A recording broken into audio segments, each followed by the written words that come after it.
There is a specific set of conditions when buying silver is almost guaranteed to cost you more than it should.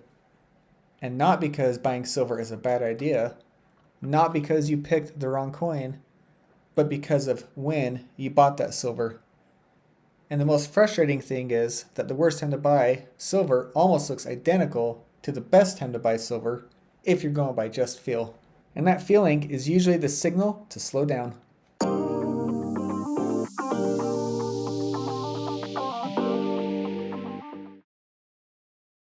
Today, I'm going to walk through the math and the psychology behind silver timing, what the data actually says about when the premiums spike, when spot diverges from reality, and what a rational framework looks like for deciding when to pull the trigger versus when to just walk.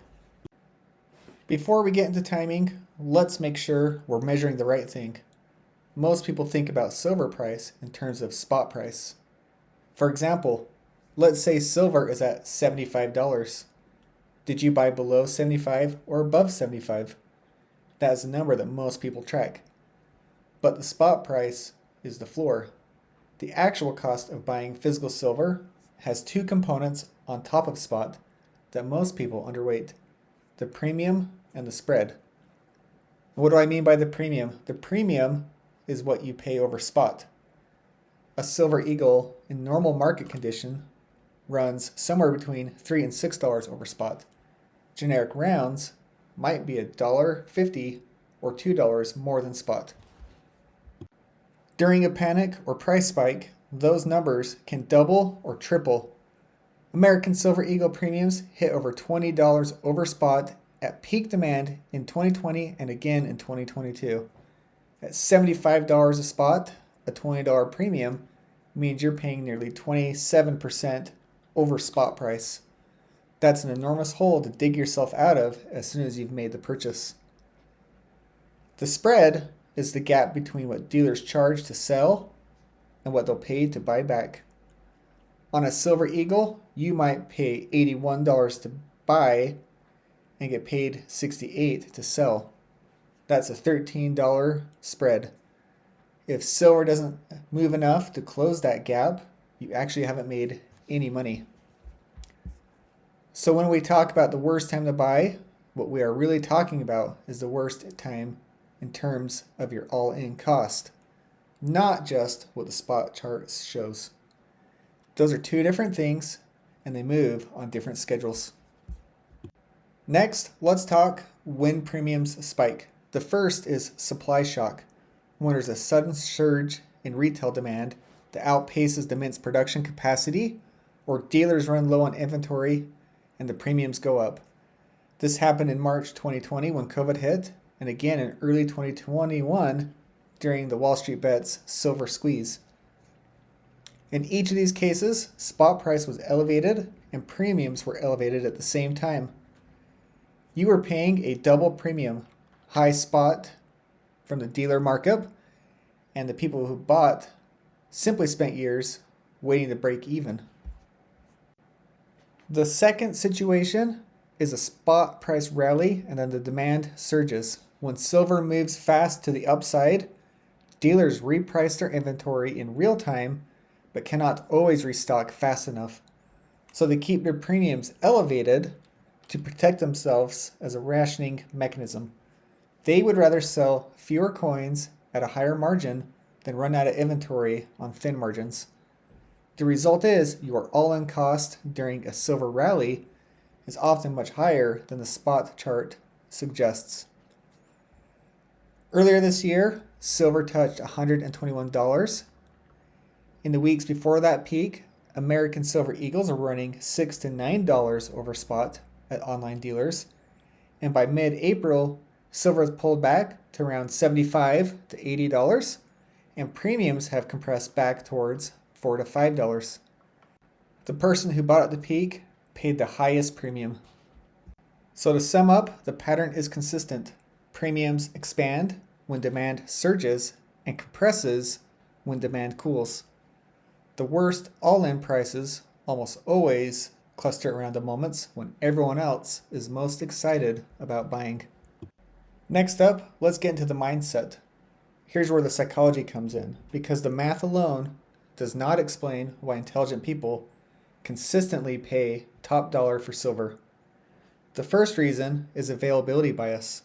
When silver is in the news because it's rallying, or because there's a geopolitical event, or because some analysts on TV or YouTube said it's going to go to $200, $300, $400, it feels more urgent. And so the availability of silver as an idea goes up, and so does the perceived urgency of owning it. And this is completely disconnected on whether the math I'm buying right now is actually good. The second reason is loss aversion working in reverse. Normally, loss aversion makes people hold for too long and sell too late. But in a rising market, it flips. People will become afraid of missing out on gains rather than losses. And the fear of watching silver go from 75 to 100 without them owning any is more painful in the moment than the rational calculation of what they're actually paying in the premiums. The third reason is narrative capture. The precious metals space is full of compelling stories. Supply deficits, industrial demand, dollar debasement, central bank buying, every one of those narratives are real and worth understanding, but a good narrative is not equal a good entry point. Silver can have excellent fundamentals and still be a bad buy at a specific price and premium level. Assign all this is happening when you find yourself justifying a purchase based on the story rather than the math, such as silver is going to go to $300, so it doesn't matter what I pay. That is not analysis. It's a rationalization, ignoring the spread and the premium you are paying for that silver. Now, let's talk about using the ratio as a timing signal. So the gold to silver ratio is the most widely used timing tool in this space, and it's actually grounded in some pretty good numbers. If you don't know, the gold to silver ratio tells you how many ounces of silver it takes to buy 1 ounce of gold. Right now, it's around 60, and the historical average is somewhere around 50. The GSR ratio was above 100 to 1 as recently as early 2025 and has since compressed quite a bit. So the basic thesis is when the ratio is high, say 80, 100 to 1, silver is cheap relative to gold. And then on a historical basis, when the ratio is low, say 40 to 1 or below, silver is relatively expensive. So you could say buy silver when the ratio is high and consider rotating towards gold when it compresses.